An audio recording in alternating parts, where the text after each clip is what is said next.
I would like to request our chair for the session, Dr. Milenia Hedayat, UNFPA's Family Planning Advisor, to please join us. The moderator, our very own Dr. Saima Bashir. She's Secretary General PAP and member, Senior Research Demographer at PIDE. The panelists, Dr. Sajid Amin Javed, Deputy Executive Director Research, Sustainable Development Policy Institute, Islamabad, Dr. G.R. Marif, former President, Population Association of Pakistan and former Executive Director of PIDE, and Dr. Safda Sohail, founding Executive Director, Social Policy Resource Center, Islamabad, and Dr. Durre Nayab, former Chief of Demography, PIDE, Islamabad. And I look forward to the insights our distinguished speakers will share with us. Over to you, Dr. Saima. Assalamu alaikum and a very good afternoon to everyone. And now we are moving towards the first panel discussion of today's event. It is my great pleasure to welcome you all to this important panel discussion titled Beyond Numbers, Building a Unified National Vision for Population and Development in Pakistan. Population is not merely a statistics. It is the foundation of our human development, economic growth, and social stability. Yet, for decades, Pakistan's population debate has been reduced to numbers, targets, and fragmented initiatives. What we need now is a coherent, inclusive, and actionable national vision that integrates demographics with economic planning, social protection, meeting is being recorded. Human capital development, gender equality, and governance reforms. Today's panel brings together experts who deeply understand the complexities of population dynamics and the policy pathways needed for Pakistan to shift from crisis to course correction. So I would like to start today's debate with Dr. Nayab. Dr. Nayab, as I was mentioning earlier, that Pakistan's population debate often focuses on numbers. From your perspective, what does it mean to move beyond numbers and adopt a more holistic national vision for population and development? We need to get out of this mindset of the Malthusian trap, that if there are more people, the resources will finish, and it's like a disaster that's looming. So the challenge is, I think, not exactly of numbers, but of quality of the population, the capability of the population, and the opportunities available to the population. It's actually time that we move beyond controlling the population and shift towards a more people-centered development paradigm. And when I say people-centered development paradigm, I think the focus has to be on developing human capital. By human capital, it means education, skills, employment, health, and let me take a rather, unpopular position here, that just giving education is not human capital. Just providing employment is not human capital. The word capital means that whatever education, whatever skills, whatever job opportunity you are giving, they have to produce some sort of capital. That capital not necessarily has to be in tangible form. Even improvement of society can be an improvement in capital. So just giving degrees, no. I'm sure we'll get to that point later in the conversation. But focus on human capital means the stress has to be on quality, not on quantity. And one more thing, along with showing demographic intelligence and getting out of the Malthusian trap, investing in the current population is your future. And I have a personal hypothesis that if you invest in the current population, the numbers would go down. But if you keep focusing on the numbers are not going to reduce. We've seen it. We've hit a stagnation point in CPR. The census showed that our fertility is more than we expected it to be. So let's make more people-centered policies and more holistic policies that includes everything, that actually includes everything. Thank you so much, Dr. Nayab. And building on your point, I would like to request Dr. Sajid Amin. As Dr. Nayab mentioned that Pakistan has had several policies, task forces, and action plans over the years, and most of them were more towards looking at population as a number. In your view, what has held us back from translating these ideas into real sustained progress, despite having so many policies and programs? Thank you. I think you're asking me a tough question. In 5 minutes to respond what has held us back. But let me start by thanking everyone on this side of table and on this side of table. My introduction is that all of these sitting are my mentors on here. I'll just make 3 points so that we can have a more conversation. I think this monologue may not be a good idea. I think the first thing that has held us back is the framing. How we frame population problem. So what is the context? And I'll give you an example like climate change. The initial framing of climate change came as a melting glaciers. So if I am sitting in a very dry area, why would I attach myself to any narrative which is built around glaciers? I think same happened with the population. We just framed it as a contraceptive problem, and we couldn't go beyond that. Also, framing was in silos. I mean, we were just discussing that we need a course on demography. I mean, what's the demography? Demography is just a structure. But the outcome depends on multiple forces this structure plays with, interacts with. How is your labor market and how does your youth interacts with the labor market? That shapes the outcome. So I think the one way we both failed, the macroeconomist that we are here, I will not say failed demographers because all my mentors and seniors here, but I think they couldn't deliver. I mean, finance ministry and planning ministry has nothing to do with if you frame it in a contraceptives or fertility rates. These are the inputs. The outputs are the indicators. Economic indicators, development indicators, social indicators. So that is one thing I think we need to go correct going forward. That how population frames your fiscal policy, your tax policy, your revenues, your GDP. So all this. So we have to have a broader framing. Both macroeconomists and the demographers need to reframe this population debate. So that's my point number 1. And I wrote a couple of days back in your conference, I think Dawn invited some articles. So that was my point there, that this is unfortunate that even macroeconomists don't speak population when it is the core factor shaping your entire development trajectory. You call public finances, you call public expenditures. Everything is determined by what is your denominator, what is your population. So that's I think the number 1 framing problem. Another framing problem I think was that there is a sort of, we didn't see it a causality, two-way causality. We framed a causality from population to other outcomes. So population started felting as a burden, as an inverse input, as an adverse input. But we didn't link how an overall economic governance framework of country that shapes population outcomes as well.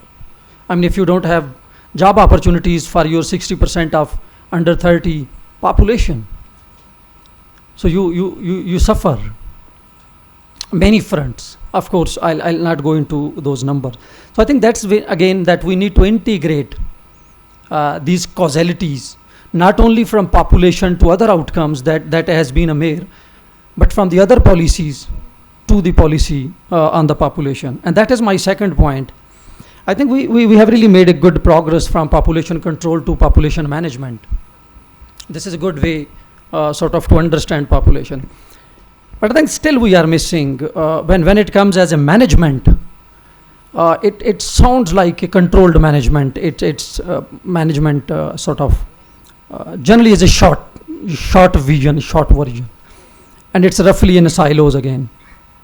I think we need to move to integrated population governance. So it's no more a management issue, population management. It's more an integrated economic population governance where your entire system is unified. It takes population as an input as well, while deciding your public expenditures, the resource allocations, everything. But at the same time, it's guided by the population.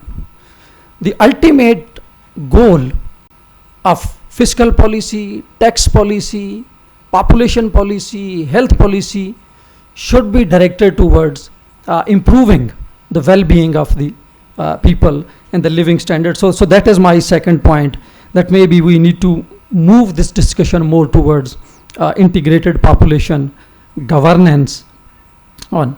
And finally, what can we do immediately in terms of, we have been struggling to control fertility rate, and this is a time-taking process. It's a long time-taking process.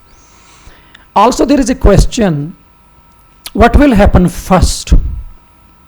Will the development will happen first, and then the TFR will change? You will control or manage the TFRs, and then development will happen? So that is a causality question that is really there. I think there are some entry points that we can push towards. In any country where dependency ratio is 70%. So you cannot, the stall is natural, like we are discussing in the evening. Sorry, I'm holding some comments for the evening session as well, because I'll be sitting again with Araf Saab and other my senior colleagues. So I think we need to identify that what are those entry points and connection points that we need to, and I think the female labor force participation to me is the most critical entry point. It has fertility gains, it has the economic gains, and similarly the youth that we have. I'm sorry, you have been listening this over the years. We need to have trainings, we have to need skills and all this one. But this can be one way. If Pakistan cannot reduce dependency ratio, you forget that any demographic outcomes will be changing. So to me, so that is the way to go. We have Bangladesh, we have seen India. Of course, there are many other sort of social indicators, economic indicators, and others, but some entry points that we can go through. So this is where I will stop myself. Right framing, moving to integrated population governance, where population comes as a center, as an input of decision making, as an output, as an output criteria as well, and then finding some entry points. I'm sorry if you find my thoughts very unstructured. I just received a call the last evening and couldn't take my notes. Thank you so much. So I would like you to note down your questions. Particularly, I would request the youngsters sitting over here. Now, as Dr. Sajid Amin has mentioned that, like, particularly the youth group, in this youth group, both with it presents both opportunities and risk. And as we are entering to a narrow window to realize our true demographic dividends, so I would like Dr. Arif to please shed some light on how to assess the current situation and what key economic reforms must accompany population reform to turn this potential into real gains. Dr. Sajid Amin has hinted upon some aspects, but I would like to listen from Dr. Arif. Bismillahirrahmanirrahim. Thank you very much. My entry is also very late. I thought about the topic and After looking at your questions as well, I made a presentation, oral presentation, just for 5-6 minutes in Population Summit. I would like to repeat my main argument, what I have said in that Population Summit. Basically, when we talk about this youth bulge or demographic dividend or transition, we are looking for opportunity. If we recall the lecture today by Dr. Nadeem Javed and also Dr. Faisal and also Louis Shabane, the main thing was that how can we move forward? Or your topic says that the unified vision towards population and development. My humble request is that the Pakistan is at the moment in two transitions. One is demographic transition and other is the urban transition. When we combine these two transitions, it is called as urban demographic transition. And they both reinforce each other. If you see the literature tells us that first demographic transition, because of decline in child mortality or overall mortality or death rates, it creates a condition for urbanization to increase. And this demographic transition also affects rural population, which generates the mobility from rural to urban areas. Now this demographic transition, it creates conditions for urbanization to grow up. Then later stage, urbanization contributes to demographic transition by reducing fertility. So in the case of Pakistan, if you see these two, that opportunity of demographic transition is there, and we have also another opportunity of urban transition. Urban transition completes when it reaches to 50%, and Pakistan is already close to 40%. And even if we see the estimate of many other, Pakistan may be close to the 50% already. If we forget about the World Bank, they are saying the 80 and 90% population is living over there. So I think these two transitions, Pakistan needs to look these two transitions together. In my perspective, urbanization is an opportunity to convert this demographic transition to the dividend. If we see the two transitions together, then why urbanization has failed in further declining the fertility? If you see what Dr. Sajid Amin has telling us, it fits quite well because of the failure of manufacturing or industrial sector in urban areas. In the Pop Council book 2050 population, we have argued in there that it is not the failure of really population side. It is the failure of whole society and particularly on the economic side. Look to what is the situation of agriculture, look to the situation of manufacturing. The only, I think, the rescue for the population of Pakistan has been the urban services sector. So the argument here is that these two transitions are not working perfectly each other. They may be considered as a unified vision for population and development, that the urbanization or the urban structure or the cities maybe make pro-development, inclusive for the population, and then they will contribute in also in exceeding the, you can say, fertility decline, and combine these two I think Pakistan can be in a better position if we can achieve, if we can combine these two transitions and make some policy interventions that how we can be a urbanized and industrialized country in coming 2 decades. If we don't do this one, urbanization will happen. Fertility will also decline, but Pakistan will not be a prosperous country. If we want to make Pakistan a prosperous country, we need to combine these two things, develop our urban and also the overall economic structure, and Pakistan will be, inshallah, in a better position. Thank you very much. Thank you so much, Dr. Arif. And I see that Dr. Nizamuddin has joined us online. Dr. Nizam, can you hear me? Dr. Nizam, आपका mic off है?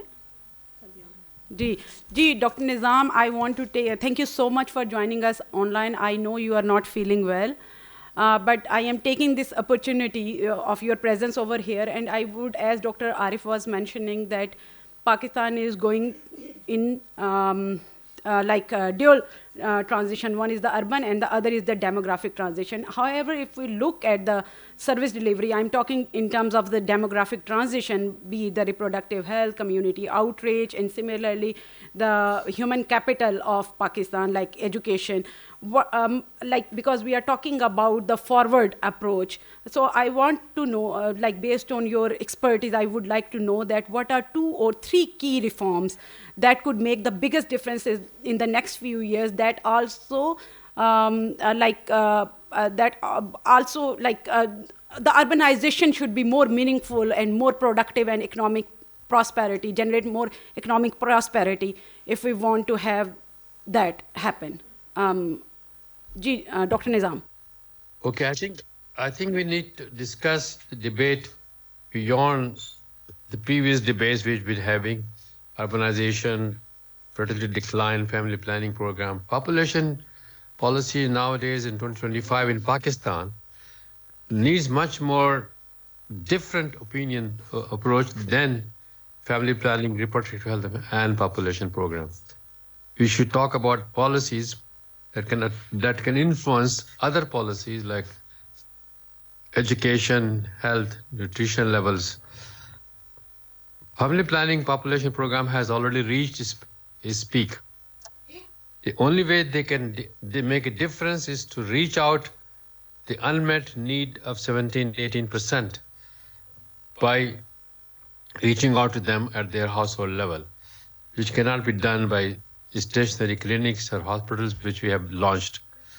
And I think I have been arguing this before. I used to say mobile van, but now I'm talking about the Iran model. Each village should provide health center with some facilities available to each villagers to come there when whosoever needs the facilities. That should be the insurance. That if you take care of 17-18% of unmet need and 34% ongoing contraceptive rate, you will meet the target. Remaining of the decline will come through other factors: development, economic growth, education levels improvement, women's status, employment of women's status. All other factors can work. Family planning, reproductive health programs have reached their height. They only need to continue to sustain it, but nothing more can be achieved by inputting or discussing more on. Regarding urbanization, migration, these are ongoing issues. This is nothing to do with, it happens naturally. As population growth, as definitions urban-rural changes, the proportion of urban-rural also changes. The debate used to be in sociology, urbanization means urban values, urban norms. Those are already have been mixed, because nowadays distinction between urban rural norms and values is not that great. So I'm not very much into the debate of urbanization. Migration issue is a number game. Migration, some numbers we have to achieve, and migration we cannot ignore, and we should encourage, especially for young people with skilled development that we produce. Without skill, the migration will not take place. It will take place, but very low-level migration. But the world needs educated, skilled young population, for which we should prepare our education institution in universities and colleges to prepare skill development. And if you do that, we can really improve our migration issues and our remittances and our employment opportunities in-house, in-country, by providing those skills that are marketable. So I think we need to focus on these issues in our debate. But the debate about fertility decline or population size in urban rural areas will not be very helpful. Thank you. Thank you so much, Dr. Nizam. And as we think about the population management, it is equally important to remember that our challenges are not restricted to youth and working age. Pakistan is also experiencing a gradual rise in the elderly population, bringing new social and health responsibilities. So Dr. Sohail Safdar is with us, and he is working on the elderly issues in Pakistan. So I would like Dr. Sohail Safdar to share his insights with us. Well, I thank Dr. Mehtab Kareem and all other colleagues from the association for getting me over. Dr. Nizam Sahab, regards for you also. We have started with a discussion about the basics in terms of the effectiveness of the policies and programs in terms of population studies, and my esteemed colleagues on the table have given their view. What I intend to do is that I'll take a concrete case of the failure of our social demographer community collectively. I being one, my MPhil and PhD from Paris is in sociology and social demography. And that is where I would be coming from, also from the tradition, non-Anglo-Saxon tradition of doing social demography, which gives a lot of importance to the nexus between power, population, knowledge production, and governance. So as we go forward, I'll explain the nexus, the way it is worked to produce the societal burden of old age in the country. But before that, a quick word about the demographic dividend, even in terms of youth also. If we go beyond numbers, as you have invited the other speakers to talk about, if you factor in the stunting, psychosocial problems of our adolescents, the youth idleness, the delayed entry of youth in the labor market, we are perhaps losing some demographic dividend even in the youth, in the case of youth. But in case of elderly, the way our healthy life expectancy is coming back, that's the variable that I would use, that what is happening when it comes to take care of the demographic dividend. We define elderly either 60 plus or 65 plus. In terms of Senior Citizen Act, the benefits kick in at the age of 65, but we have the retirement age of 60. But if a country has a healthy life expectancy which is 57, which by the way is 10 years less than Sri Lanka. So I'm addressing more directly to the young people. Imagine your own future 20, 30 years from now, if the trend of healthy life expectancy traveling backwards, then even now this 57 year, our life expectancy at birth is 67, around that. Healthy life expectancy 57. But if you do a socioeconomic disaggregation analysis, in poor households among the women, healthy life expectancy is around 50, 49, 50. Our women after 49, 50 are hit by those diseases which hit the women in Sri Lanka at the age of 65. The disease cluster which hits our people at the age of 55 hits a Korean at the age of 75. So, the man-made crisis of old age and its linkage with the disability has now made the number of 60 or 65 totally irrelevant. Our labor is so weak in 50s that they cannot be employed productively. Our highest earning decade is now in 40s, because in Pakistan you earn by your physical labor. So, how did we reach here? Even India has improved its healthy life expectancy considerably during the last 10 years, whereas we are going down and back. So, in that context, the first law which has been made for the senior citizens is the Senior Citizen Act of Islamabad Capital Territory, which promises to give dignity to the people. Now, but if we compare this law vis-a-vis the challenges that we have, some of the data points are flashed here.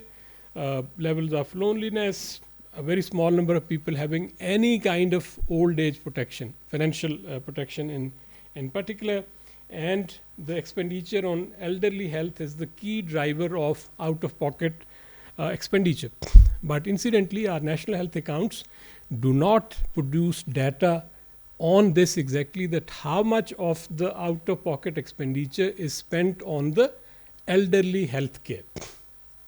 If that drives the out-of-pocket expenditure, then what is happening in Pakistan is that even in the middle class, you have to financialize your assets, you indebt yourself to get treatment to your parents or grandparents. In most of the middle class households, it appears that the young people are working primarily for the health protection of their parents or grandparents. So that is the situation, and worsening access to medicine, 32%, nutrition 32%, and as a result one can expect that intergenerational solidarity that we talk a lot about, that we are an Asian, Muslim, whatever, is under a big stress. I chair the Elderly Grievance Redressal Committee for Islamabad Capital Territory, and the abandonment of elderly is a serious issue. Forcibly taking the inheritance is now becoming common, and that's why the act gives that. So, what is the response that this act gives? That we would establish Darul Shafqat homes, which is not established. The red is what is promised but is not done. Involvement of private sector, free access to public places and government healthcare. What does free access to public healthcare means? We all know very well. Senior citizen card for financial support, they are not yet made. Establishment of senior citizen fund, not yet there. Protection of property transfers, that's something important, which is that even if the parents give their property by their own choice to the children, but if the children do not take care of the parents now have under this law the right to take the property back. Restitution of property now has been formally induced, and the Grievance Redressal Committee. Now, these recommendations, I'll quickly go through these. We recently did a big exercise on evaluating the effectiveness of Senior Citizen Act. So, a lot remains to be done. Senior Citizen Council, which is in principle the body which is responsible for the rights of senior citizens, is not fully functional. The senior care facilities are not regulated. Healthcare does not yet include mental health or dementia or long-term care provisions. preventive and home-based is very weak.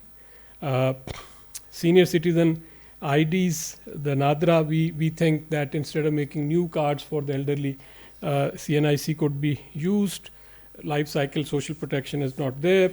Legal guidelines are not there. The key question on which I'll just spend 3 minutes and then conclude is that this law, which is there for the last 4 years, but its impact is, I would say, not great.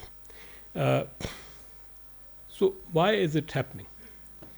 Here I would come back to the title of my presentation, that we have a model, our social demographers community has been following a certain model, neoliberal model, one would say, where we are very happy, including myself, to say or claim that our discipline is very scientific, empirical, positivistic, but we do not talk about the relationship of power, the articulation of the problems.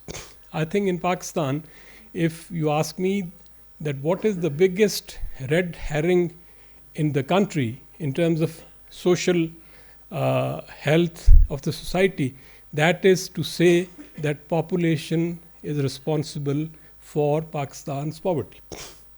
Simple.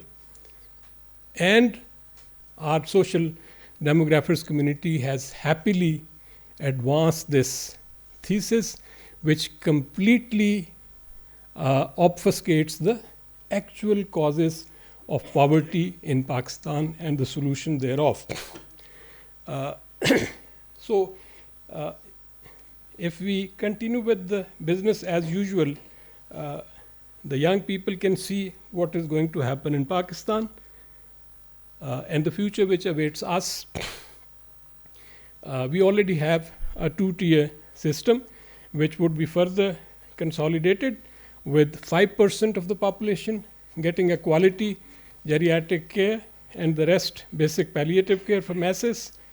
Market-based pensions may cover 25% of elderly. Social elderly from poor households become policy targets rather than rights holders. And we continue with national surveys on aging describing characteristics without power analysis. And we already have gated retirement communities, and we have already started seeing intergenerational conflicts within the households. Even if you are getting BSP transfer, you are hard pressed to decide whether to buy the milk for the child or the health care for the senior. I would just finish with one of the anecdotes that Dr. Akmal, our senior, narrated on one of our webinars. He was doing a survey in Khanewal about the health aspects, and he asked one of the villagers that, what do you do when your seniors fall ill? And he said that, frankly, once we take them to the hospital, and then we pray to Allah that either give him health or take him away. So in Pakistan, it has become difficult to imagine a poor person healthy also. Now, how have we arrived here? I think we should revisit the epistemological foundations of the very discipline of social demography, and should, of course, have an intervention phase to recover the losses, and then bring state back in some form in making the provisioning for the elderly care. And I agree the way Arif Sahab is saying, that there are so many other factors which can help reduce the population burden. But to continue saying that we are poor because of population growth, that individualizes the responsibility of poverty in the society and absolves the system that we have from its own responsibility. Thank you.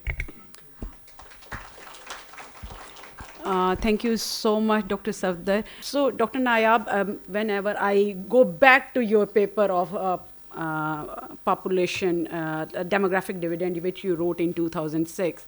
And in that you mentioned that if 50% of Pakistan population is sitting at home and not contributing in economic activity, then how can you think about the economic prosperity of the country? So if I look at today, even then the situation has not changed. It's almost 2 decades has passed since that paper has been written. So I want to, in the current realities, what are the biggest structural challenges limiting women's empowerment and participation? I want to have some other perspective in that. What approaches have you seen that genuinely shift behaviors rather than just creating awareness? Just give me the liberty of adding to something Dr. Safdar said. Along with demographic dividend, aging is something that I've worked for quite some time. I think one thing that's missing in our policies is intergenerational equity. We need to have intergenerational equity. We keep talking about, for a country like Pakistan where there is a huge youth bulge, even talking about elderly sounds like a luxury, but the youth of today is the elderly of tomorrow. So you have to take the whole life course approach towards all the policies.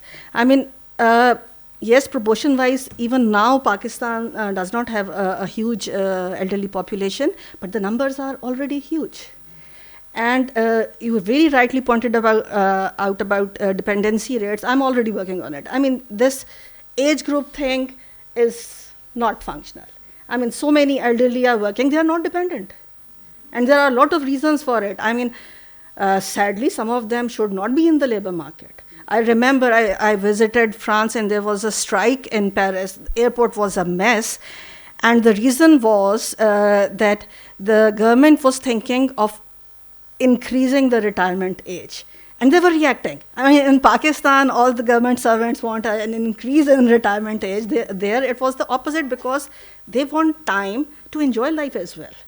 In Pakistan, very few elderly have the luxury of even thinking about retirement. With very few in the formal sector, very few having pension.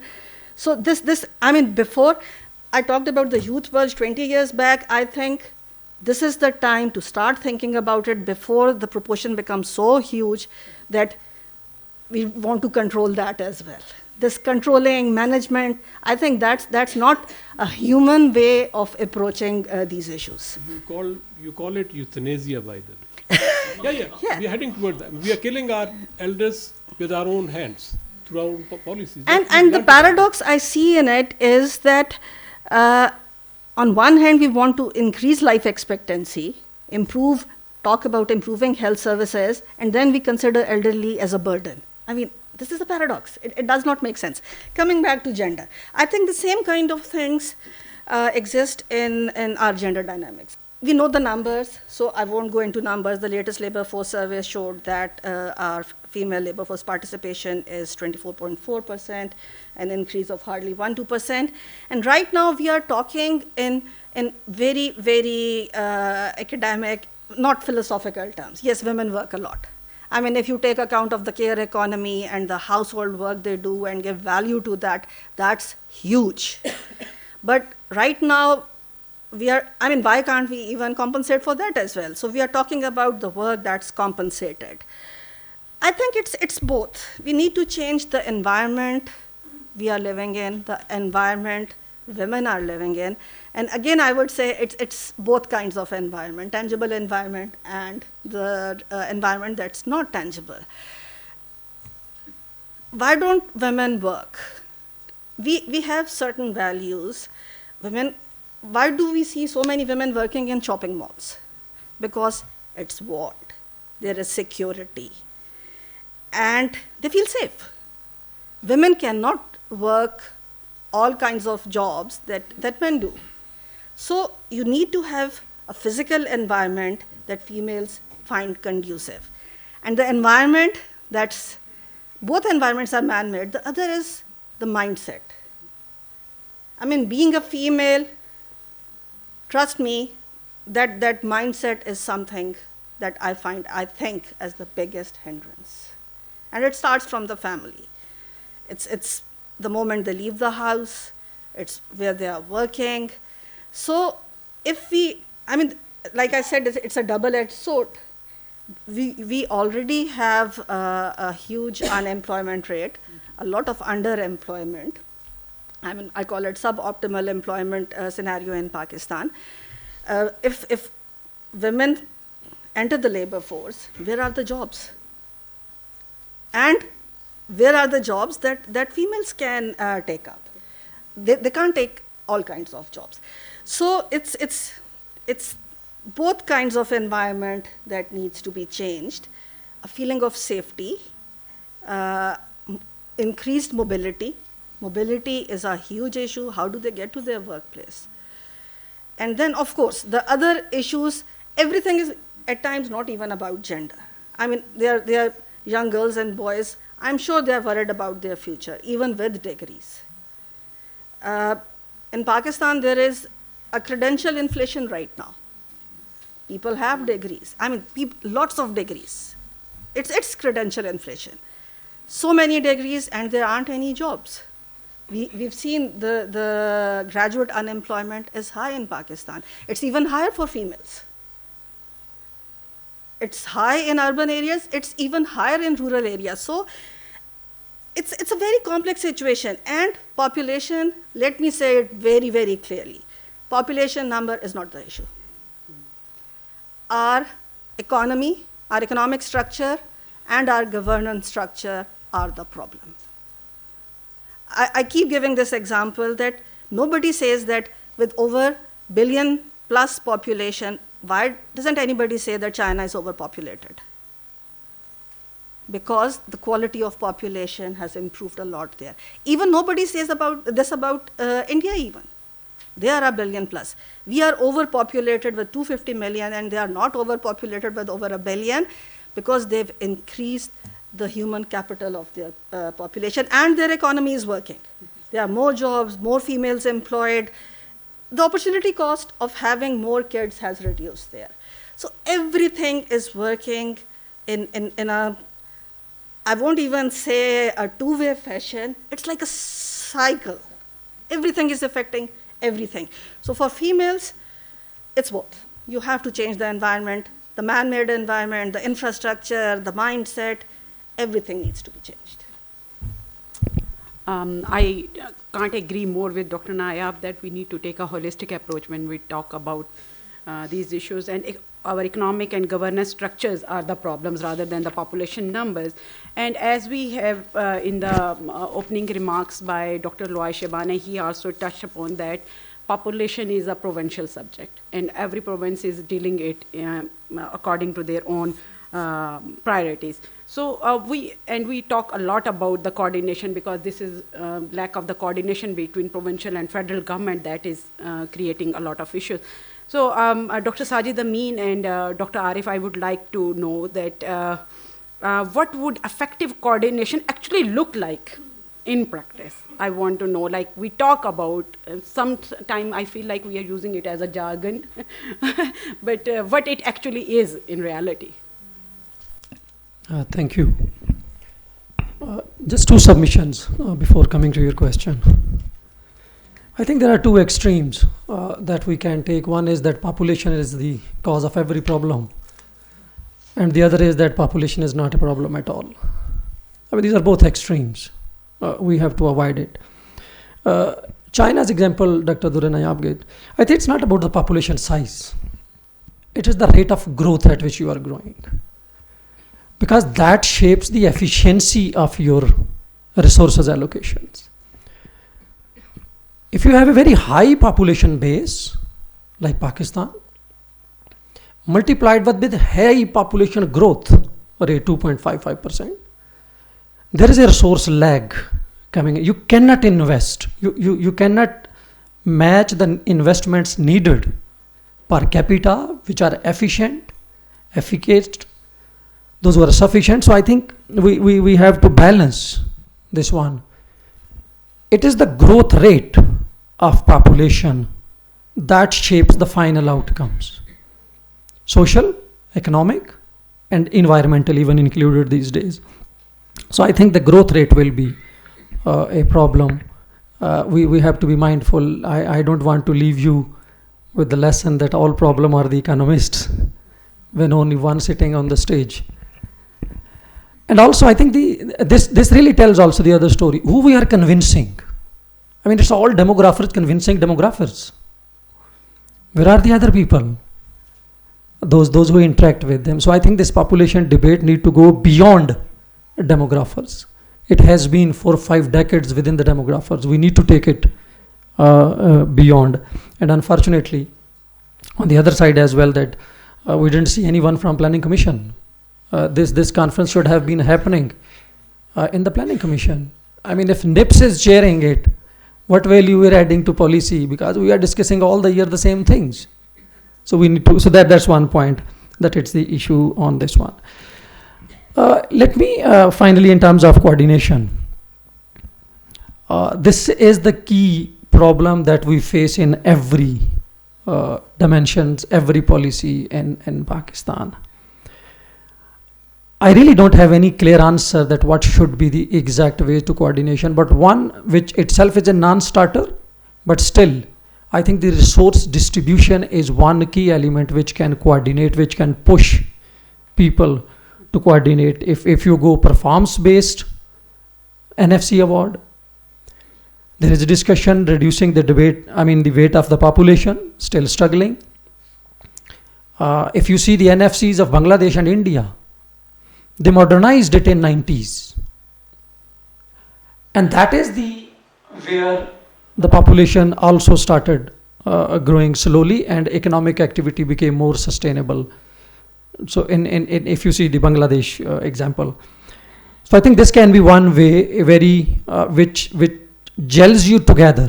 Like Dr. Nizam said, I think the policies which are not linked to your economic outcomes or economic interests, they don't bind you. And this is where I started, that we need to think population as an integrated population governance, not only a separate management where every province is right now there is an incentive to increase your population. 82% weight is in the population. So the largest province is still resisting. The Punjab is resisting any cut in population weight because it benefits from it. So I think we need to find those tools which gels all together in the same. So this can be. And my last comment on women sort of empowerment or again I'll come to Bangladesh. What they did is, it will take 3 things. Right now this may be a controversial statement, but education is not empowering our women. They cannot make a decision. What is the criteria of PDHS for empowerment? That if you can decide what will be cooked tonight. That is, men had played very clever. They have put burden on you that you decide. On weekend, my core question that I face my family, that is the hardest to answer, कि आज की पकाइए? आज क्या पकाएं? I really don't have any answer to this. And women has to decide 3 times a day. And we made it an empowerment indicator. So this is where the fallacies that we lie. All of you are studying. How many of you, this is elite university, we may think very high ratio, but I've been asked this question in many universities. How many of you believe that you can 100% made every decision of your life at your own, even in NUST? How many of you, can you raise a hand? No, that is the education empowerment. So we are not giving any empowerment to you. The only reason, the only criteria to give you empowerment is your economic inclusion. And for this, 3 things needs to be done, and that is what we call a unified vision. Macroeconomic policy has to produce jobs, and those are good jobs.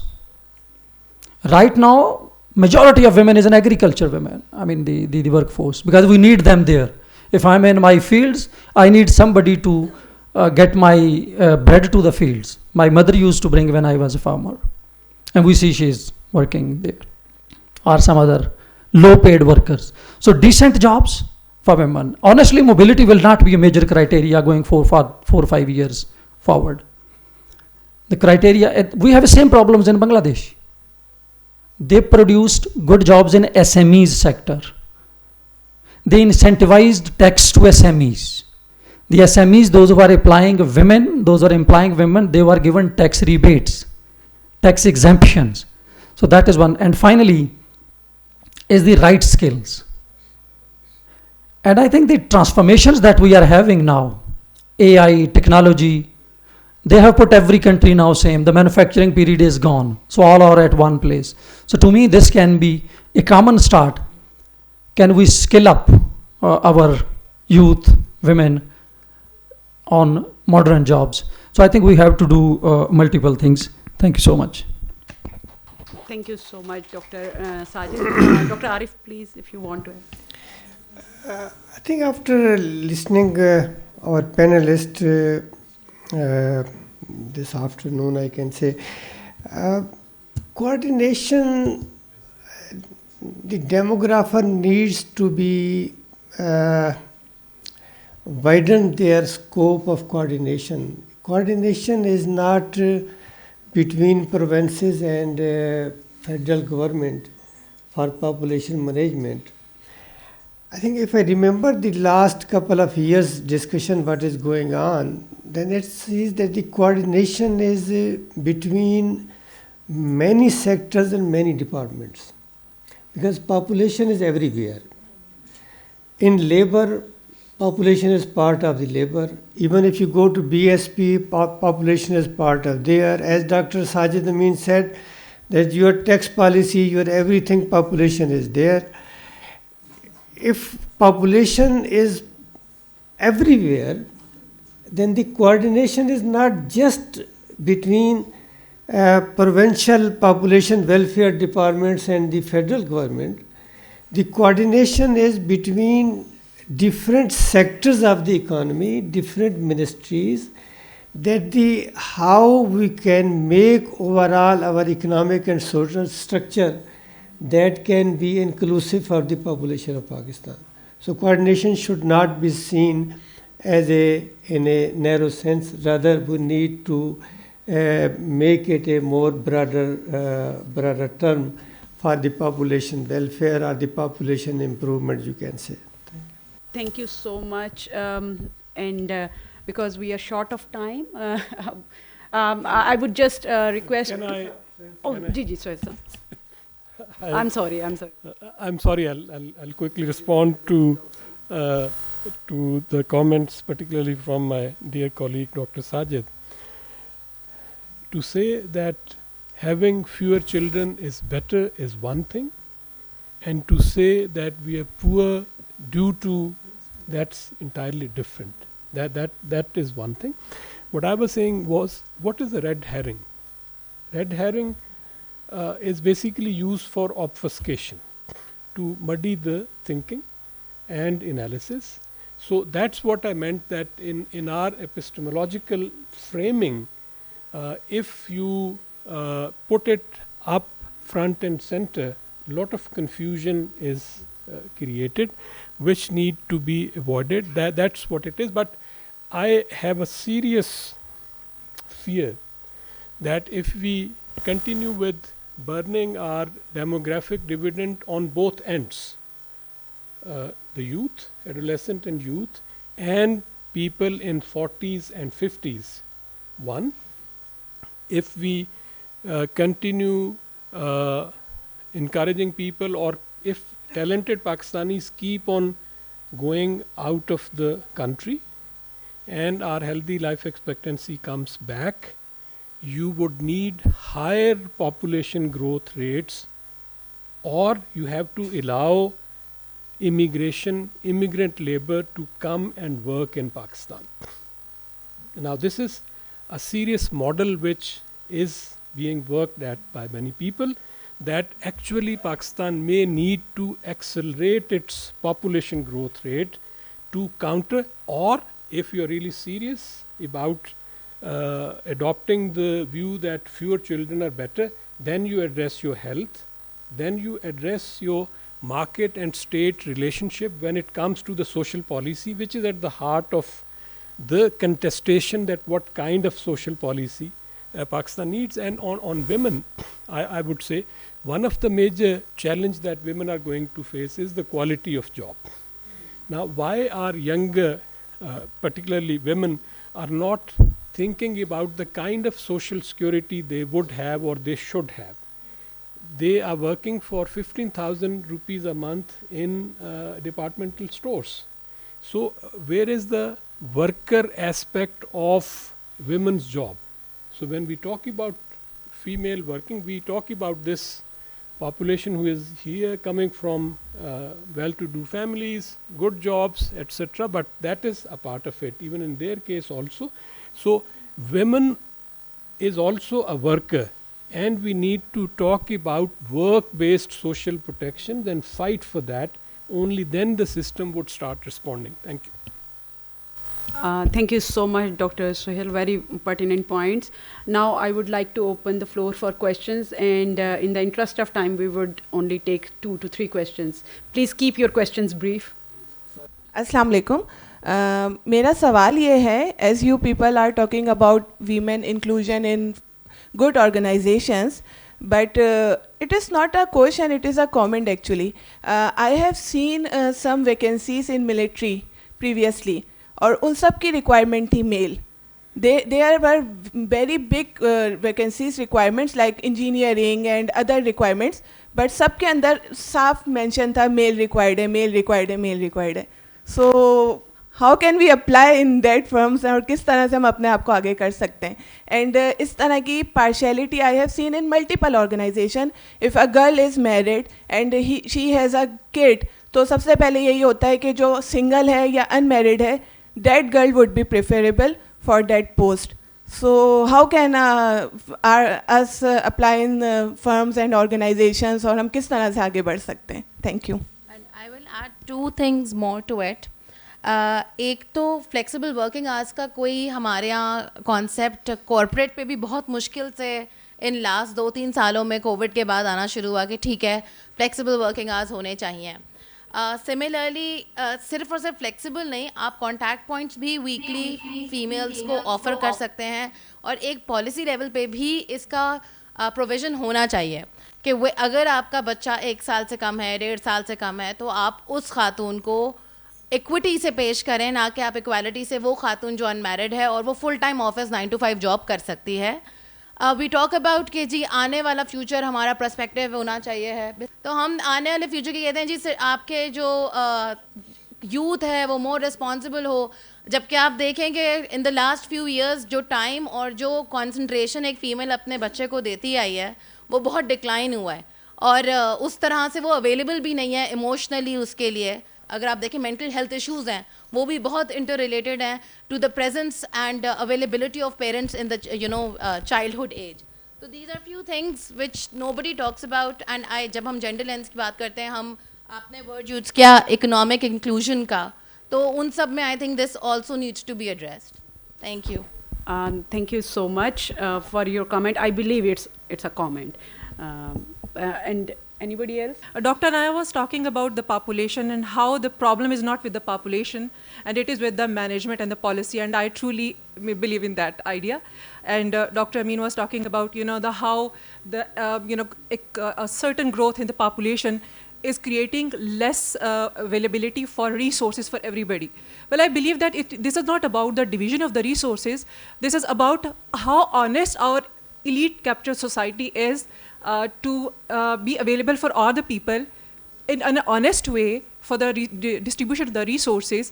And we were talking about the Bangladesh, and we have seen that Bangladesh once the part of Pakistan, and Pakistan introduced its, the reforms, and how honestly in East Pakistan those reforms were implemented, and how in here in the West Pakistan those reforms were not honestly implemented. So obviously once the reforms are not honestly implemented, and once the elite sitting over here in this capitalist society, they are not ready to share those resources with us. So all this discussion, whatever we are doing, I'm sorry, it is equal to zero, because the upper guys, they are not ready to share all the values, resources, and everything with us. Thank you so much. I think मेरा नहीं भी comment था कि बांग्लादेश इसलिए बेहतर हो गया हमसे कि वो हमसे अलग हो गया. Very simple. हमारा जो कंट्री है ना उसमें जो हाल है, मतलब जो मैं देख रहा हूँ एक्चुअली. दूसरा मेरा कमेंट है कि सर जो आप कह रहे हैं ये जो बात about the demographic urban transition, मुझे बहुत ज़्यादा प्रॉब्लम है इसे समझने में, इसलिए कि बेसिक जो प्रॉब्लम है वो ये है कि हमारे यहाँ पॉवर्टी इतनी ज़्यादा है। कराची इस वक्त 50% कच्ची आबादी में, और उसमें आप क्या मतलब क्या बेहतर है क्या नहीं, क्या वो रोल से बेहतर है, इत्मीनान के ख्याल में बेहतर है, हो सकता है ना हो सकता है। तो आपको पता है कि जो हमारी ख़वातीन अगर लास्ट मंथ में प्रेगनेंसी में अगर हाई टेम्परेचर में एक्सपोज हों, उनका जो chance of A preterm birth and still birth and early neonatal mortality increases by about 20 to 30%, and it's happening. आपको पता है हमारा न्यूनेटल मोर्टेलिटी रेट अभी भी 34 है और बाकी सबका 12 पे आ गया है। तो ये जो ज़्यादातर जो डेथ्स होती हैं ये कच्ची आबादियों में होती हैं, सिटीज़ में होती है। तो बेसिकली जो प्रॉब्लम है वो ये है कि क्या हमारी स्टेट इसके लिए तैयार है कि जो सारे मुल्कों ने रिफॉर्म्स किए हैं हर लेवल पे, हर प्रोपोर्शन पे, हर पॉपुलेशन पे, क्या हम उसके लिए तैयार हैं? नहीं है। That's it. I'm Dr. Aisha. I was project director of Pakistan Demographic and Health Survey, and Dr. Sajid said the women empowerment is not through education. I agree to him that even educated women cannot make their decisions of going out of the house and all that. But I would like to just indicate the important issue that the job opportunities are not only for the boys, girls, it is not same for the boys.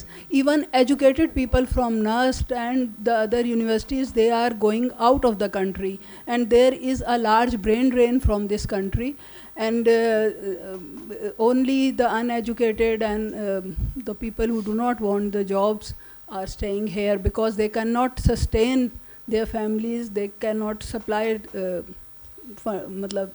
anything important to their families. So we should also discuss this issue.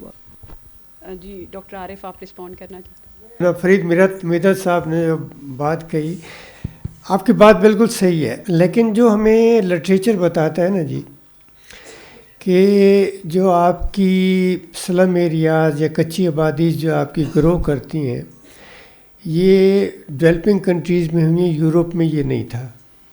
सबसे बड़ी जो migration history ने देखी है, economic migration, वो Europe में हुई जब उनका इंडस्ट्रियल रेवोल्यूशन आया। तो उन्होंने उसको बाकायदा लोगों को इजाज़त दी, और उनके लिए भी था कि भी लोग आके वहाँ पे जो कह लेंगे जी नेबरिंग एरियाज़ हैं वहाँ पे वो सेटल हो सकते हैं।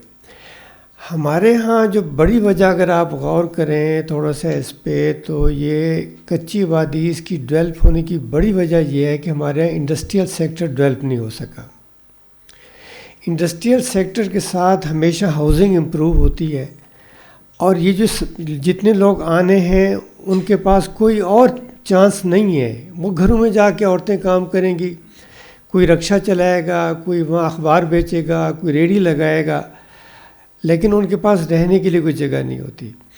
तो जो अर्बन ट्रांजिशन का जो कंसेप्ट है वो ये है कि आप चाहें या न चाहें, ये rural to urban shifting population की होनी है। और ये एक क्राइटेरिया होता है कि जब मुल्क किसी एक डेवलप स्टेज पे आ जाता है, यानी अगर 50% को आप क्रॉस कर जाएं तो। लेकिन बहुत सारे मुल्क हैं जिनने जैसे डेमोग्राफिक अपॉर्चुनिटी को लूज़ किया है, उसी तरह वो अर्बन अपॉर्चुनिटी को भी लूज़ कर जाते हैं, और पाकिस्तान भी कहीं उसी तरफ ना जा रहा हो। बस पॉइंट सिर्फ ये है, अर्बनाइजेशन तो होनी है, वो हमारी नेचुरल ग्रोथ से भी होगी, और माइग्रेशन रूरल को भी आप नहीं रोक सकते। लेकिन इशू ये है कि हम इसको किस तरीके से अपनी अर्बनाइजेशन को हम उसको मैनेज करते हैं। Thank you. आई थिंक जब हम कहते हैं ना जॉब्स प्रोड्यूस होनी चाहिए, तो वो आपको करनी है produce jobs. Be very clear, the public sector job era is over. I mean, if you are doing an MBA from NUST and you are still struggling to produce job only for you, so there is a problem, not with the government. With us. Can I speak? Can I speak? Can I speak? नहीं You can come in. एक second, सिर्फ ये आप बच्चों पे blame ना डालें। जो No, not बच्चे, सिस्टम जो गवर्नेंस स्ट्रक्चर है, जो रेगुलेटरी सिस्टम है, उसमें जॉब्स कहाँ से क्रिएट करेंगे? इवन के बच्चे कहाँ से? मैं अगर कंप्लीट कर लूँ, आप उन पे बर्डन ना डालें। Can I complete? आप उन पे बटन Can I डालें. complete? I think it would be very, very unfair in this economic I take the burden, and but, in this governance structure. I think it's so difficult to operate. I think कुछ और बच्ची ने भी बात की. let me complete. Let me complete. Two things. The sources of growth and jobs are changing. The manufacturing, the industry period is over. From natural capital, after World War, you move to physical capital. That was the manufacturing industry. And for that, you need bigger cities, you need to move to cities. Now the nature of jobs, nature of modern skills, AI-based, computer-based, app-based, software-based, they are changing. Soft skills. I can do soft skills job in my village if I have an internet. I can do transcriptions with international companies without moving to any city. So that is where I come. It is the entrepreneurial age that you are in. Dr. Sajid, when there is, look to the literacy rate, look to the other characteristics. This is what I am saying. So it's That's what I am saying. I am being controversial purposefully. Okay, then you have All these are my mentors. then you have to listen But also. remember, when you call transition is taking place, trend is not your reference anymore. When you are going through a paradigm shift, you study in economics. When there is a structural break, when there is a paradigm shift, you have to include a structural break in your model. The modern technologies, the modern transitions, they have changed those structural historical trends. And if you continue to take them as a reference to make your policy decisions or policy choices, you will end up here where we are here. That is my point. Thank you. Thank you so much, Dr. Sajid. And Minhaj sab, agar main thodi liberty le लूँ और अगर आप you can hold your question and discuss it in the lunch session. This is what I said. But let me quickly add to what Dr. Sajid has said.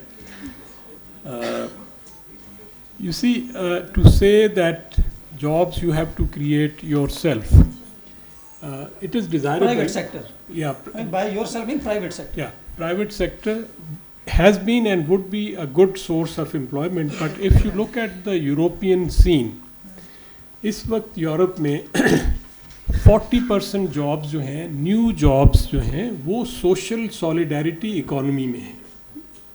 And most of the people who work in social solidarity economy जो है वो women हैं. Younger लोगों के ambitions देखें तो 60% young people want to go into what they call social solidarity economy, जिसमें care है, जिसमें और बहुत सारी चीज़ें हैं, और उसमें स्टेट का बहुत बड़ा रोल है. सोशल सॉलिडारिटी इकोनॉमी जो है उसमें स्टेट का बहुत बड़ा रोल है. That's number one. हमारे यहाँ भी अगर आपने कान को इधर से नहीं पकड़ना है तो आपको जो है वो सोशल सिक्योरिटी एक्सटेंड करके यूनिवर्सलाइज अगर आप करते हैं, अगर आप केयर जो है उसको, जैसे फ़र्ज़ किया टर्की में कैश फॉर केयर का कॉन्सेप्ट है कि जी आप किसी घर में डिसेबिलिटी है तो कम से कम 2 लोग जो हैं वो उसको अटेंड कर रहे हैं, तो या तो स्टेट उनको पैसे दे या उनको केयर प्रोवाइड करे. तो देखिए, जब तक आप ये स्टेट मार्केट रिलेशनशिप को वाजे नहीं करेंगे, ये जॉब क्रिएशन वाली डिस्कशन भी इनकम्प्लीट रहेगी. Third point, manufacturing in Pakistan has expanded which is not properly recorded, and it has created a lot of job and it would continue creating a lot of job. And with rupee dollar parity going haywire, we have more and more production taking place within the we are already country. The last point that I would like to make is, in case of Pakistan, let's say that we live to meet another day, this hyped up new economy, Industry Revolution 4 and crypto and financial sector, that is very much on the surface. The real economy is very large, is very different, and is here to stay. So the structural shift is not in terms of real economy suddenly transforming itself into this financialized modern economy. The real structural shift, Dr. Sajid, is the acceleration of social exclusion in Pakistan. That is what the real structural change is. Thank you. Dr. Nayab, only one sentence.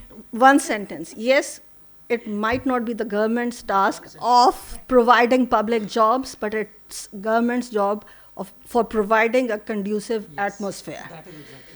And I mean, you talked about AI, and so many young people started working on Fiverr. The taxes were increased, the internet quality went down.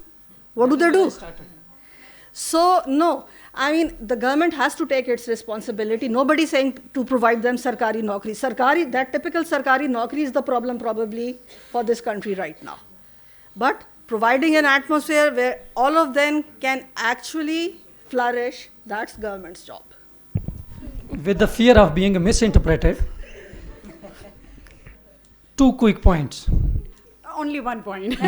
my point was that, and you know where I started from, that macroeconomic policy has to play its role to provide that conducive environment. So that's the point that you are strengthening. Industrial sector in Pakistan has been producing elementary jobs. Remember, आप जितना ज़्यादा पढ़ते हैं उतने आपके बेरोजगारी के chances बढ़ जाते हैं पाकिस्तान में. That is the industrial sector that we have. So don't rely on industrial sector, please. Push government to provide you a conducive environments, affordable, sustainable, uninterrupted internets, other services, security, all these. Jobs have to come from private sector. Thank you. And make the government talk about expenditures, not just revenue. They keep talking about revenue. Give us more money. What do they do with that money? Thank you so much. I believe we need a lot of time. It should be a 2 to 3 hours long session with the experts which we have and the youngsters who are so keen to ask questions and discuss their issues.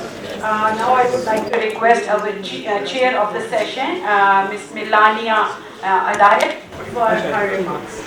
Thank you. It's very interesting to hear this very productive discussion. But before I share my reflection, let me introduce myself. Mela Hidayat here. I'm a family planning advisor for UNFPA.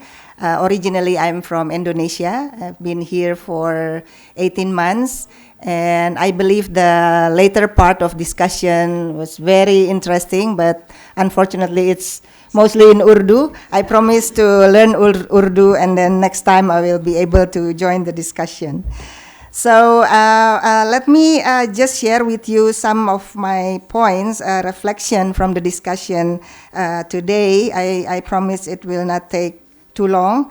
So our session title is Beyond Numbers, Building a Unified National Vision for Population and Development, that invites us to rethink on how Pakistan conceptualize population issues. So I heard from all the speakers and also from the audience that for too long population here in Pakistan has been treated not only in Pakistan but in many parts of the world as well.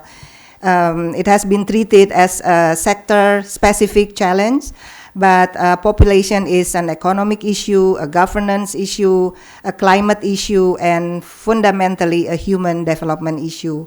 So population dynamics, I think some speakers also highlighted that it shapes macroeconomic performance, labor markets and productivity, education and health outcomes, gender equality, urbanization, and climate vulnerability.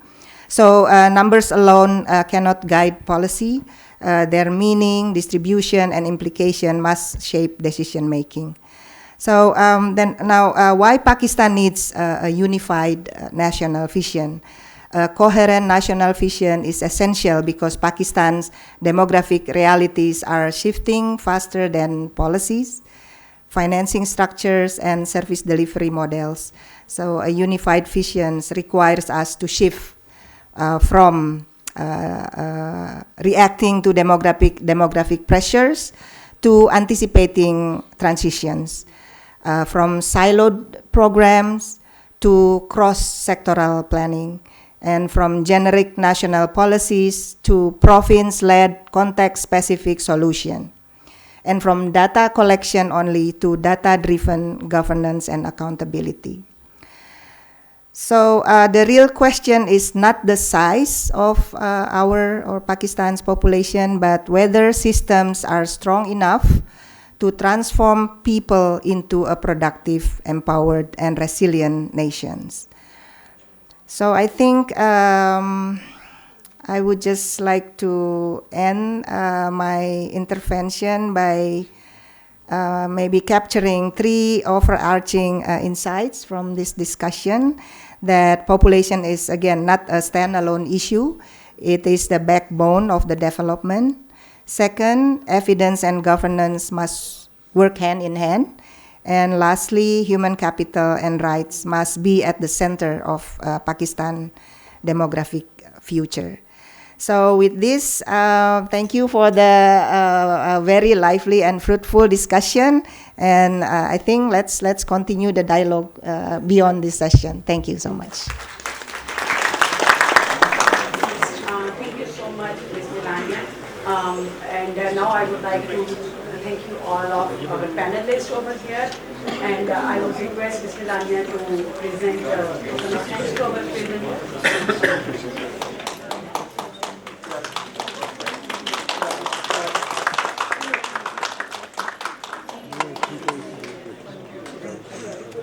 Our very own Dr. Duray Nayab.